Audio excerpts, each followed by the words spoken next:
Hello everyone, welcome to all of you in my YouTube channel Mathematics Tutorial. So today we are going to discuss about collision. भाई collision को आज हम लोग discuss करने जा रहे हैं। इससे पहले के वीडियो में हम लोगों ने वर्क एनर्जी और पावर को डिस्कस कर रखा है। तो collision सबसे बेसिकली जान लेते हैं हिंदी में क्या बोलते हैं इसको बोलते हैं टकराना। collision का मीनिंग होता है यस टकराना। तो चलिए स्टार्ट करते हैं अपना collision। क्या कह रहे हैं भाई, अ collision is the event in which two or more bodies exert forces on each other in about a relatively short time. Okay collision आपका देखिए, अगर आपके पास दो या दो से ज़्यादा बॉडीज़ हैं, वो डिफरेंट वेलोसिटी से मूव कर रही हैं डिफरेंट डायरेक्शन में, या मतलब एक ही डायरेक्शन में आ रही है, और टकराने के बाद कोलाइड करने के बाद क्या होगा, रिलेटिवली फोर्स एक्सर्ट करेंगे एक दूसरे पे। मतलब देखिए एक सेकेंड जस्ट अ मिनट, ये आपकी बॉडी है of mass m, this is the second one of mass m dash. Suppose करो ये बॉडी इस डायरेक्शन से आ रही थी, ये बॉडी इस डायरेक्शन से आ रही थी, ये वेलोसिटी u डैश है, ये वेलोसिटी u है। आई टकराई, टकराने के बाद क्या होगा भाई, कोलाइड करने के बाद क्या होगा, इसने कुछ ना कुछ फोर्स इस पे अप्लाई किया होगा और इसने कुछ ना कुछ फोर्स इस पे अप्लाई किया होगा। तो बहुत शॉर्ट टाइम के लिए दोनों ने एक दूसरे पे फोर्स एक्सर्ट किया। Okay, although the most common use of the word collision refers to incidents in which two or more objects collide with great force. The sufficient use of the term implies nothing about the magnitude of the force. देखिए आपका हो क्या रहा है, यहाँ पे जो forces apply हो रहे हैं उसके थ्रू ही सिर्फ और सिर्फ वेलोसिटी चेंज हो रही है। एक नेक्स्ट स्लाइड से हम लोग इसको और क्लियरली देख सकते हैं। ये देखिए, ये आपके पास क्या है, दो बॉडीज हैं of masses m and capital M, दोनों की डिफरेंट वेलोसिटीज u और u डैश हमने कंसीडर कर रखी है। ये सीन है हमारा बिफोर कॉलिजन, टकराने से पहले का सीन है। उसके बाद देखिए मासेस तो सेम है ना, जैसे ही दोनों बॉडीज कुछ इस तरह से करके टकराई, लाइक दिस, इस तरह से करके टकराई दोनों बॉडीज, तो हुआ क्या, इसने कुछ फोर्स पहली वाली बॉडी ने दूसरी वाली बॉडी पे अप्लाई किया और दूसरी वाली बॉडी ने भी कुछ फोर्स पहली बॉडी पे अप्लाई किया, जिसकी वजह से दोनों की वेलोसिटीज चेंज हो गई भाई।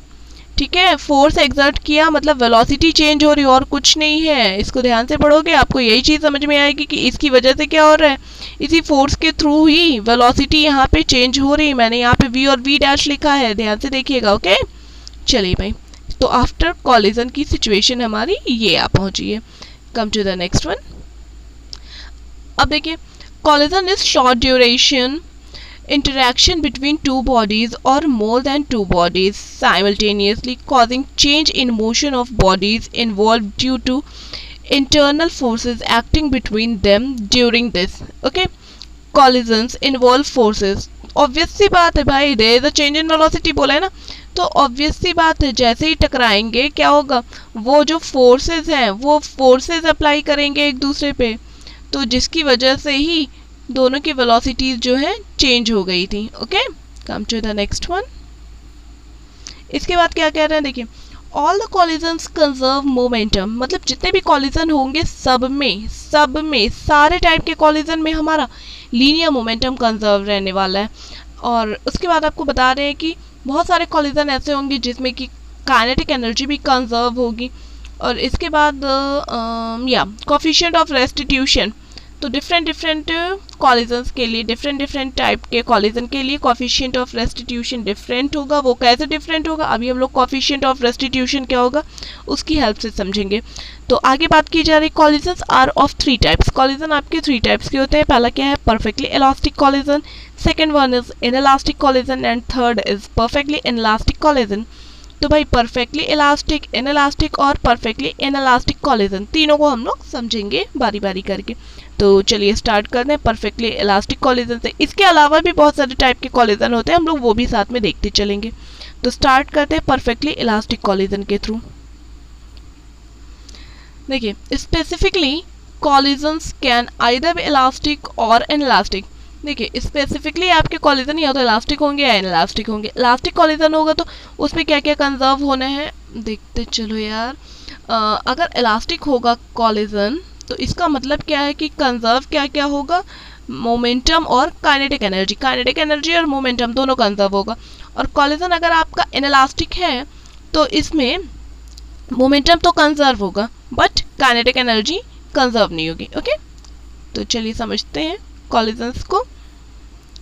क्या कह रहा है आपका, ये कोएफिशिएंट ऑफ रेस्टिट्यूशन के बेसिस पे कैसे कैसे कॉलिजन्स डिफाइंड होते हैं ये देख लीजिए, नोट डाउन कर लीजिएगा। आगे चल के हम लोग इन चीज़ों को ब्रीफली इन चीज़ों की स्टडी करेंगे। Come to the next, elastic collision. भाई इलास्टिक कॉलिजन सबसे मज़ेदार कॉलिजन है और सबसे इंपॉर्टेंट भी है आपके सिलेबस में।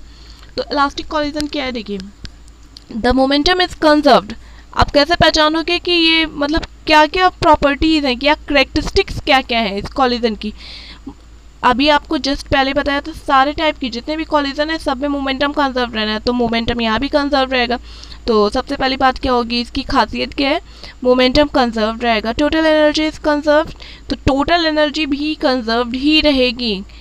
The kinetic energy is also conserved, kinetic energy भी कंजर्व रहेगी। Force involve during the collisions are conserved, तो जो भी फोर्सेस इन्वॉल्व हो रहे हैं कॉलिजन के टाइम पे वो फोर्सेस कैसे हैं, वो कंजर्वेटिव फोर्स, वो सारे फोर्सेस क्या है, कंजर्व्ड हैं। The mechanical energy is not converted into heat, sound and light etcetera, तो जो आपकी मैकेनिकल एनर्जी है, देखो टोटल एनर्जी कंजर्व्ड है, काइनेटिक एनर्जी कंजर्व्ड है, तो आपकी जो मैकेनिकल एनर्जी है वो किसी और फॉर्म में नहीं कन्वर्ट होगी, like heat energy, sound energy, light energy, इस टाइप की। ठीक है, okay. Next is inelastic collision. Inelastic collision क्या होता है भाई, इसमें क्या क्या चीज़ें होनी है, देखिए, द मोमेंटम इज कंजर्व्ड, सबसे बेसिक सी चीज़ है, मोमेंटम आपका कंजर्व रहेगा। Total energy is also conserved, okay, but the kinetic energy is not conserved, यहाँ पे काइनेटिक एनर्जी इस बार आपकी कंजर्व नहीं रहेगी। सम और all the forces involve are non conservative, कुछ या सारे के सारे फोर्सेस जो कि इसमें इन्वॉल्व होने वाले हैं वो नॉन कंजर्वेटिव होने वाले हैं आपकी। ठीक है, a part of mechanical energy is converted into heat, sound और लाइट एक्सेट्रा। कुछ पार्ट जो होगा मैकेनिकल एनर्जी का, देखिए सीधी सी बात बोल दी है ना आपको थर्ड पॉइंट पे, the kinetic energy is not conserved, तो जब काइनेटिक एनर्जी कंजर्व नहीं है तो a part of mechanical energy is converted into heat, sound, light etcetera, तो थोड़ा सा पार्ट जो है मैकेनिकल एनर्जी का वो कन्वर्ट हो जाएगा किस में, हीट में, साउंड में, लाइट में एक्सेट्रा, इन टाइप्स की एनर्जीज में, ये सारी एनर्जीज में। Next is perfectly inelastic collision. भाई परफेक्टली इनइलास्टिक कॉलिजन क्या होता है, if two bodies stick together after the collision and move as a single body with a common velocity, okay, then the collision is said to be perfectly inelastic collision। अगर आपके पास कोई दो bodies हैं और देखो कोलाइड करने के बाद दोनों एक दूसरे से चिपक जाए और स्टिक होने के बाद सेम वेलोसिटी से मूव करने लग जाए, तो वैसे वाले कॉलिजन को हम लोग क्या कहेंगे भाई, यहाँ पे इस कॉलिजन को परफेक्टली इनइलास्टिक कॉलिजन कहेंगे। In such collision, momentum is conserved, but the loss of kinetic energy is maximum। इस टाइप वाले जो कॉलिजन होते हैं वहाँ पे मोमेंटम तो आपका कंजर्व रहता है, लेकिन जो काइनेटिक एनर्जी का लॉस होता है वो हर बारी मैक्सिमम होता है। तो इसको थोड़ा सा समझेंगे क्या कहा है। अगर आपके पास कोई दो बॉडीज हैं, एक सेकेंड, दो बॉडीज हैं of masses m and m dash, after collision दोनों स्टिक होके एक बॉडी बना लें of mass m plus m dash और मूव करने लगे विद वेलोसिटी v। अब ये u वेलोसिटी से जा रहा था और ये जा रहा था u डैश से। ठीक है, तो ये वाला कॉलिजन आपका क्या हो जाएगा, perfectly inelastic collision. For example आप कहीं जा रहे हो और देखो आपके शूज़ पे अगर कुछ मड स्टिक हो जाता है तो फिर देखो आपके शूज़ और मड दोनों साथ साथ जाते हैं ना, तो इस वाले कॉलिजन को, ये आपका एग्जाम्पल हो जाएगा परफेक्टली इलास्टिक कॉलिजन का। Okay, next is super elastic collision. भाई सुपर इलास्टिक कॉलिजन क्या होता है, in such a collision there is an increase in kinetic energy. ऐसा कॉलिजन है भैया जिसमें काइनेटिक एनर्जी बढ़ रही है। कोई ऐसा कॉलिजन आप लोग जानते हो जिसमें काइनेटिक एनर्जी बढ़ती हो? दिवाली सब सेलिब्रेट करते हो ना, क्रैकर्स यूज़ करते हो, तो भाई क्रैकर्स आप जलाते हो तो क्या होता है, ब्लास्ट होता है।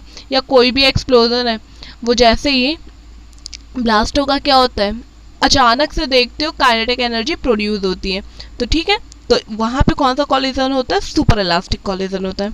Come to the next one, head on और वन डायमेंशनल कॉलिजन। भाई हेड ऑन और वन डायमेंशनल कॉलिजन क्या है? सीधी सी बात है, अगर वन डायमेंशनल बोल दिया ना तो दो बॉडीज हैं सेम लाइन में जा रही होंगी, ऑपोजिट आ रही है या मतलब सेम डायरेक्शन में जा रही है, उससे मतलब नहीं है, एक ही स्ट्रेट लाइन में जाएगी और कॉलिजन होने के बाद भी उसी लाइन में मूव करेगी। देखो वही बात लिखी भी हुई है आपके पास। It is a collision in which the colliding bodies move along the same straight line path before and after collision. Collision से पहले भी और collision के बाद भी एक ही straight line path पे move करेंगे। आ जाओ भैया नेक्स्ट पे, oblique और two dimensional collision। ये क्या होता है? If two bodies do not move along the same straight line path but lie in the plane। देखो अगर कोई दो बॉडीज है, एक स्ट्रेट लाइन पाथ पे नहीं मूव कर रही लेकिन एक ही प्लेन पे मूव कर रही है, ठीक है, पहले और कॉलिजन के बाद भी, ठीक है, then the collision is said to be oblique और two dimensional collision.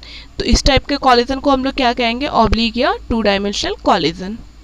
Come to the next one, next is elastic collision in one dimension. तो वन डायमेंशन में इलास्टिक कॉलिजन क्या होता है वो समझने की कोशिश करते हैं। Consider two bodies of masses m and m dash are moving with velocities u and u dash in same direction as shown in figure. Let the velocities of the bodies become v and v dash after collisions. ठीक है, और एक चीज और given है, u is greater than u dash। तो भाई क्या क्या चीजें हैं आपके पास? एक body of mass m, this is a body of mass m dash, ठीक है। तो ये बिफोर कॉलिजन का सीन है, बिफोर कॉलिजन,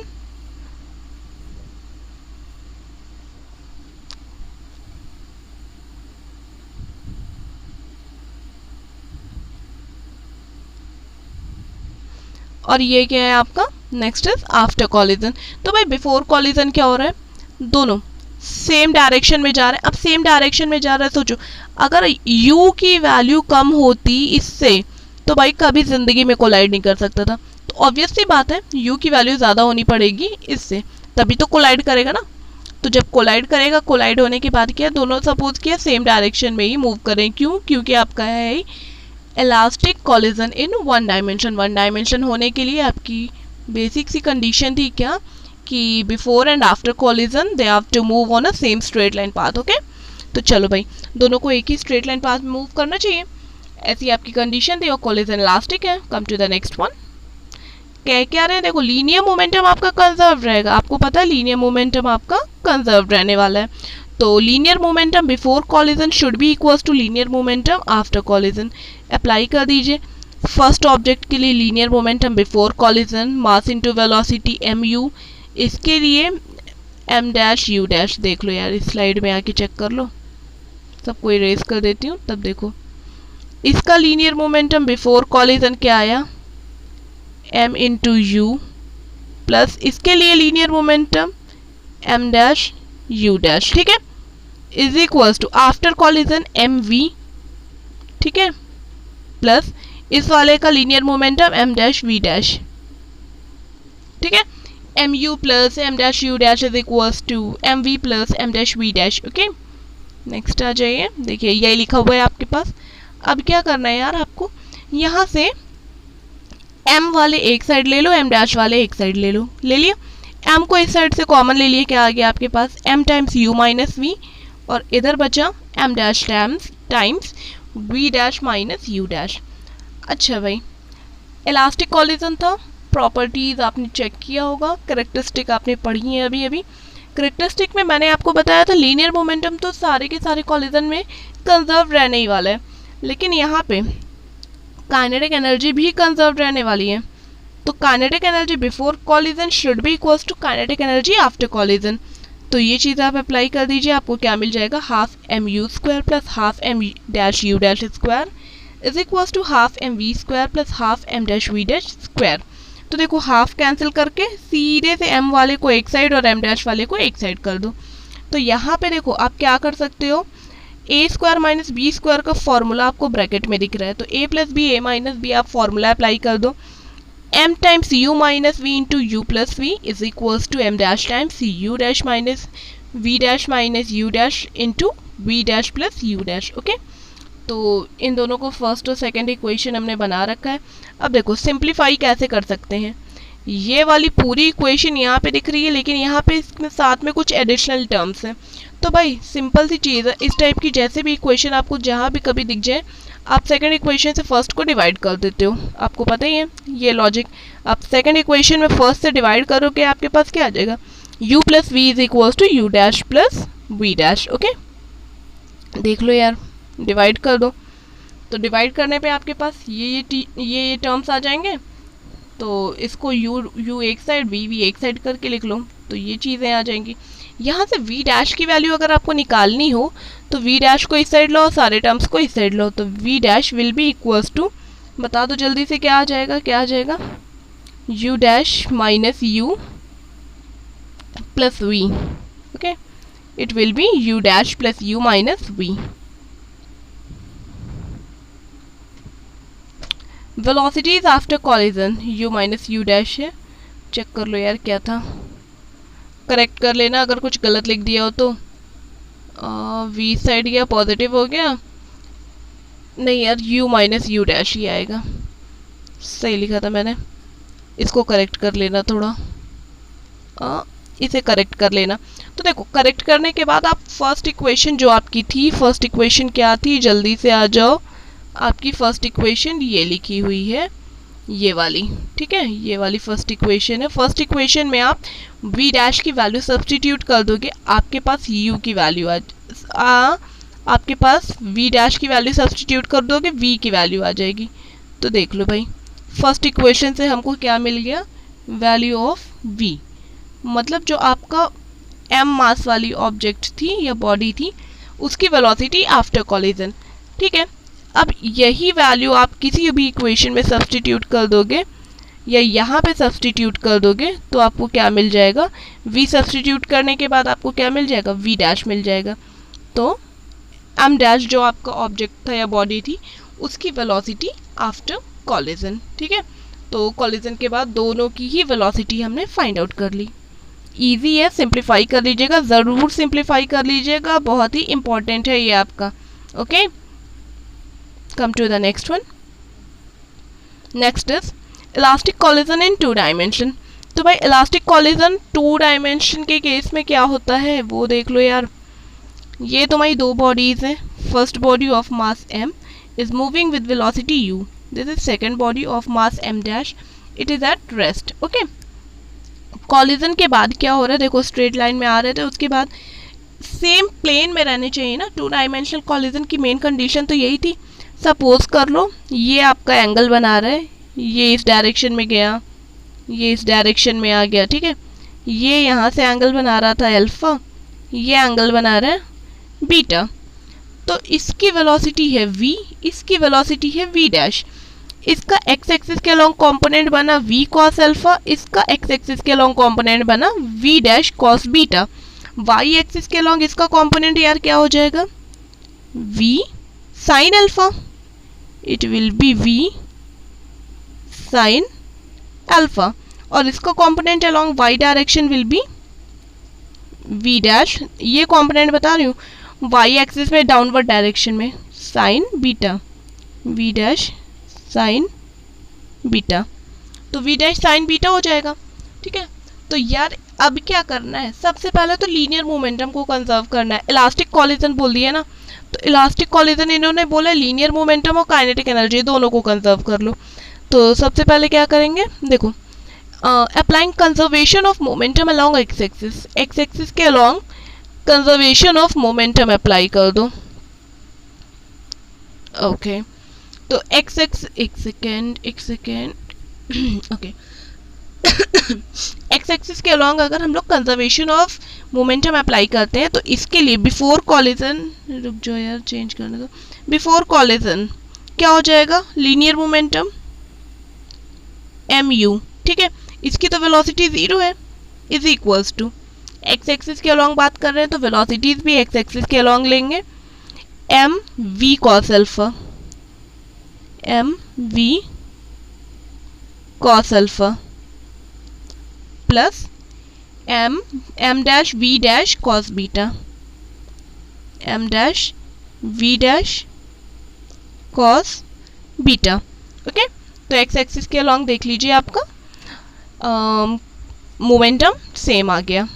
ये मोमेंटम आपका लिखा है एक्स एक्सिस के अलॉन्ग।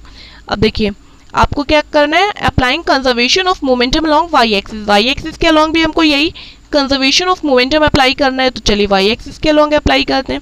वाई एक्सिस के अलॉन्ग अप्लाई करेंगे तो दोनों ही ऑब्जेक्ट की बिफोर कॉलिजन वेलोसिटी कितनी है, 0 है।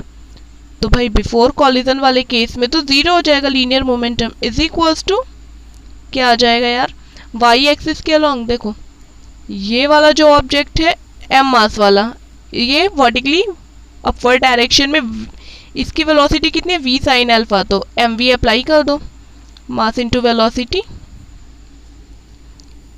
M v sine alpha. ठीक है, नेक्स्ट आ जाओ यार इसमें। अब देखो इसकी सेकंड वाला एम डैश मास जो है इसकी वेलोसिटी है वी डैश साइन बीटा, वो भी वर्टिकली डाउनवर्ड डायरेक्शन में। ठीक है, हमें तो वर्टिकली अपवर्ड चाहिए ना, तो minus v dash sine beta. तो साइन चेंज कर दो, यहाँ पे डायरेक्ट माइनस लगा दो, minus m dash v dash sine beta. Just a minute, minus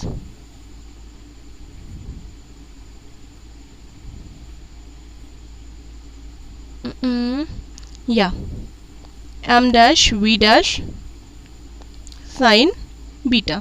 तो ये था वाई एक्सिस के अलॉन्ग लीनियर मोमेंटम। ओके, चलो वाई एक्सिस के अलॉन्ग लीनियर मोमेंटम हमारा आ गया। Kinetic energy is also conserve, तो काइनेटिक एनर्जी का कंजर्वेशन आप अप्लाई कर दीजिए। Half m u square is equal to half m v square plus half m dash v dash square.